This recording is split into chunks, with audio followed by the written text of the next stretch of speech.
I just wanted to showcase some of the awesome layouts in our garden now that everything is getting big. So today I came to the garden and I saw the gardener in this plot sitting on the stool and reaching down to these grass pieces and just weeding them out. And I thought, how did I not realize that that's why that piece of stump is there?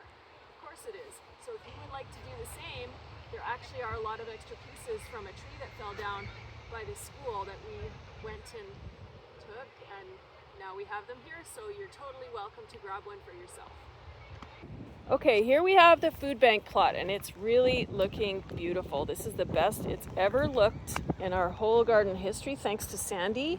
She's doing an amazing job. And part of, like, this garden is really big, and one of the things that's nice about just plain row layouts that are with really wide rows is that you can just use a hoe, and that saves you a lot of work, and it really works very well to get all the weeds, and it's very efficient. There are 2 hoes in the garden shed, so all gardeners will have access to those if they need it, and can use them really on any garden layout that has the plants spaced widely enough. Okay, this one's mine, and I inherited this layout from Jace. That's one of our gardeners. This is a keyhole. So you can see it has a path in here, and I can go into the end of that path where the garlic starts, and I can really reach almost everything from there, and it really maximizes the space that I have available. And as far as watering goes, I can get to all my stuff from either the inside or the outside edge of the plot, so it's really easy. It's a great layout if you have a small plot or even a big one. Okay, so here I just want to showcase this, such a lovely, cheerful plot. It doesn't really have a layout. Lots of things are spread around, but there's vegetables in between all the plants, and oh my goodness, we've never had anyone do this in the garden until this year, and I really have to hand it to the gardener of this plot. It just cheers everything up around here. It's so awesome. Okay, so here we have another plot. Again, this is Jace and Katie's plot. So this plot is a 10 by 15, and it has 2 pathways which allow access on either side, to dividing the 15-foot length into 3 sections. So you can see that there's path 1, and it has some burlap coffee bags, and you can reach everything from the pathway. And here's pathway 2.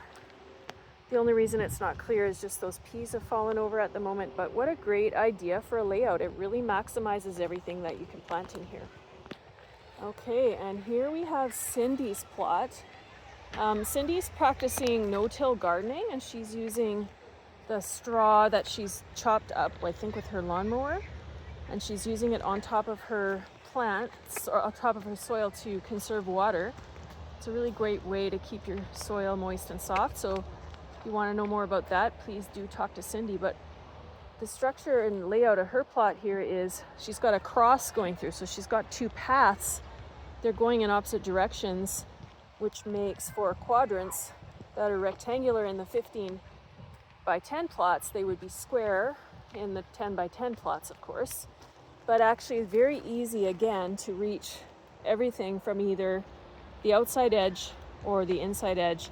Another thing that Cindy's done is try to is put an extra edge on her garden to allow for higher soil, which I think is a great idea. If you can do that, and if you have the skills and materials, that's totally allowed, no problem. Another thing some of us have done to kind of raise our beds or our edges a little higher is just take a spade, go down underneath of these pieces of 2x4 and kind of lift them up so some mulch falls under them, and then let them back down, and that allows them to be lifted up a little bit more so that the water isn't running off. Here's another really beautiful garden. This is I think Debbie's. That's our treasurer on our committee, and she's just put everything in rows lengthwise, and the rows again are wide enough that she can get in there and walk, and she can access everything easily. Plus, if she wanted to, she could actually use the hoe on these because the rows are widely spaced enough. Look at those beans, amazing, so beautiful.